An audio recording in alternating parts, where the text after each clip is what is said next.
सबसे पहले आज हम बात करने वाले हैं वक्फ बिल पर मचे हुए सियासी घमासान के बारे में, क्योंकि कल देर रात लोकसभा में बिल पास होने के बाद दोपहर 1 बजे अल्पसंख्यक कार्य मंत्री किरण रिजिजू ने राज्यसभा में बिल पेश किया।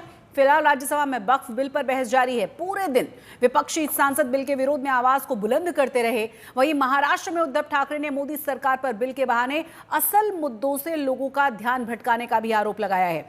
तो बीजेपी ने भी पलटवार करने में देरी नहीं की।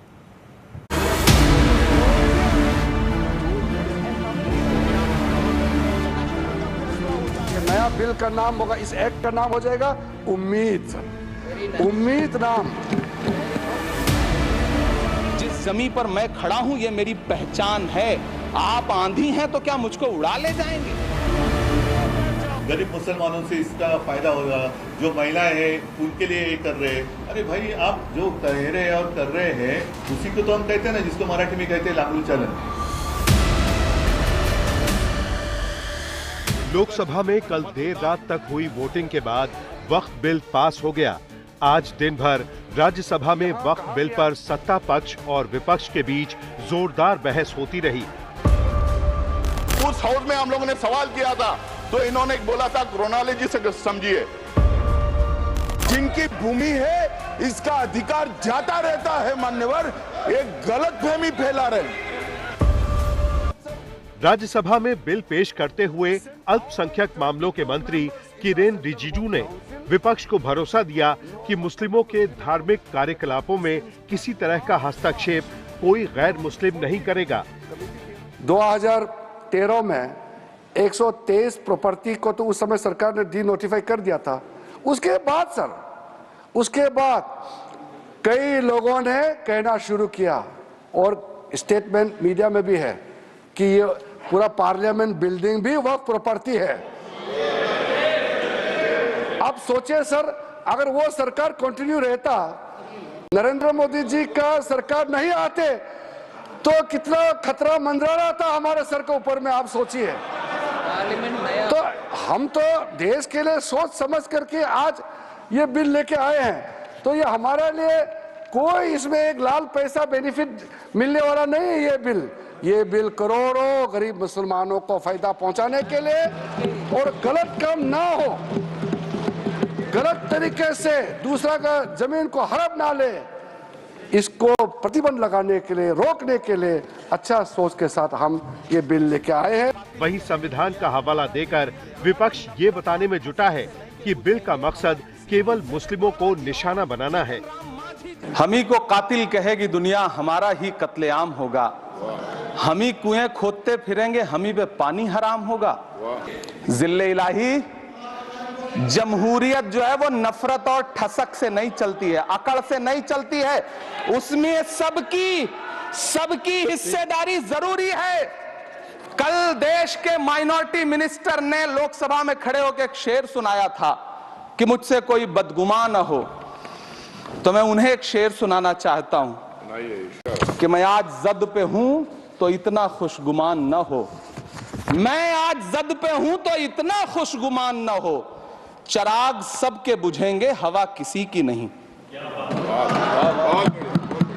नीतीश कुमार जी हो, चंद्रबाबू नायडू जी हो, चिराग पासवान जी हो, जयंत चौधरी जी हो, देवे गौड़ा जी हो, जीतन राम मांझी जी हो, सबको समझना पड़ेगा कि जब जंगल में आग लगती है तो न वो बरगद बचते हैं जो हवा को आंधी में तब्दील करते हैं, न वो बांस बचते हैं जो आपसी रगड़ से चिंगारी पैदा करते हैं। और आप ताकत में हैं, संख्या बल के आधार पर बिल हो सकता है आप पास करा ले, लेकिन आपको यह बात समझनी पड़ेगी कि हम तो वो तारीख हैं, जहनों में रहना है जिसे, कागजी पुर्जे नहीं जो फाड़ डाले जाएंगे। जिस जमीन पर मैं खड़ा हूं ये मेरी पहचान है।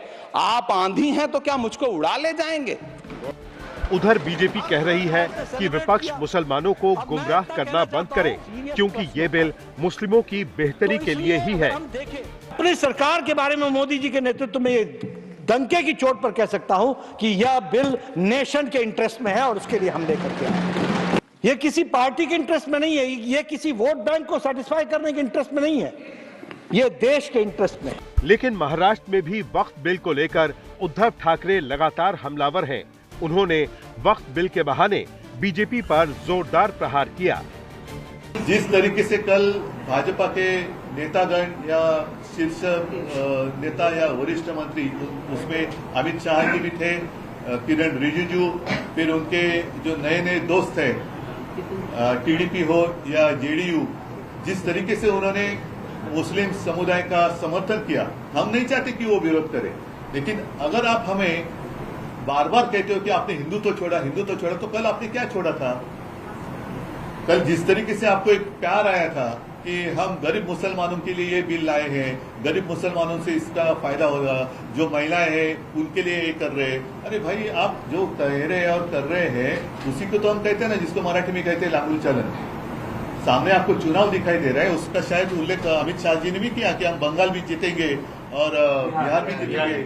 इसका मतलब सीधा है कि भाजपा की नीति सिर्फ आपस में लड़ाई लड़ाओ, तोड़ो फोड़ो और राज करो। अभी जो भाजपा की जो चाल है, अभी बाला साहब होते थे कुछ और शब्द में कहते, उन्होंने भाषण में उसका उपयोग भी किया है, मैं नहीं कहना चाहूंगा। जिन्होंने वो भाषण कवर किया होगा उनको वो याद आएगी वो बात, एक उसमें बैल का जिक्र किया था, बैल जिस तरीके से जाता है खेत में, तो वैसे मत चलो, सीधा चलो। और जबकि महाराष्ट्र सरकार वक्फ बिल के फायदे बताते नहीं थक रही। मैं माननीय प्रधानमंत्री मोदी जी का बहुत बहुत महाराष्ट्र जनता की ओर से आभार व्यक्त करता हूं। उन्होंने लोकसभा चुनाव के समय वक्फ संशोधन बिल के बारे में कहा था। महाराष्ट्र की देश की जनता आज बहुत खुश है। लंबी चर्चा के बाद ये बिल पास हुआ।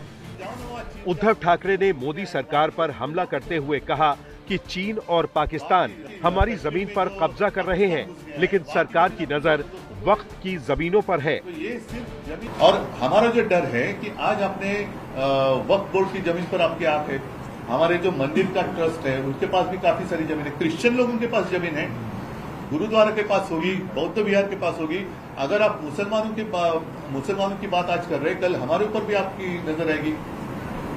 और फिर व्यापार आप करना चाहते हो तो सीधा करो, और अगर जमीन ही चाहिए तो जाओ ना, वहां चीन जाओ, घुस गए हैं, वहां की जमीन दे दो अपने दोस्तों को। वहां की कश्मीर में जो पाकिस्तान घुस गया है, वहां की जमीन आपके दोस्तों को दे दो। मुसलमान भी डरे, हिंदू भी डरे। राज्यसभा में भी संजय राउत ने आरोप लगाया कि मोदी सरकार असल मुद्दों से ध्यान भटकाने के लिए हिंदू मुस्लिम को आपस में लड़ाने में लगी है, लेकिन विपक्ष इसका पुरजोर विरोध जारी रखेगा। प्रेसिडेंट ने जो, ट्रम्प ने जो टैरिफ लगाया, उससे हमारे देश के ऊपर क्या प्रभाव पड़ेगा? हमारी अर्थव्यवस्था गिरेगी, हमारा रुपया गिरकर मर जाएगा। ऐसी बहुत सी बातों का जो ध्यान जनता सोच रही थी, तो आपने ध्यान हटा दिया और हिंदू मुसलमान के मुद्दे पर वापस आपने ध्यान ला कर दिया। जब भी बेरोजगारी, महंगाई, आर्थिक मुद्दे आते हैं तो आप इस प्रकार के धार्मिक मुद्दे लेकर आते हो और 2 दिन, 4 दिन, 5 दिन चर्चा आप कर लेते हो। सवाल है कि क्या वक्फ संशोधन बिल पास कराकर मोदी सरकार ये साबित करना चाहती है कि भले ही वो अपने दम पर बहुमत ना ला पाई हो, लेकिन उसके गठबंधन के सहयोगी हर मुश्किल समय पर उसके साथ मजबूती से खड़े रहते हैं। इसीलिए बीजेपी फ्रंट फुट पर खेल रही है, जबकि विपक्ष बैक फुट पर दिख रहा है। आज तक ब्यूरो।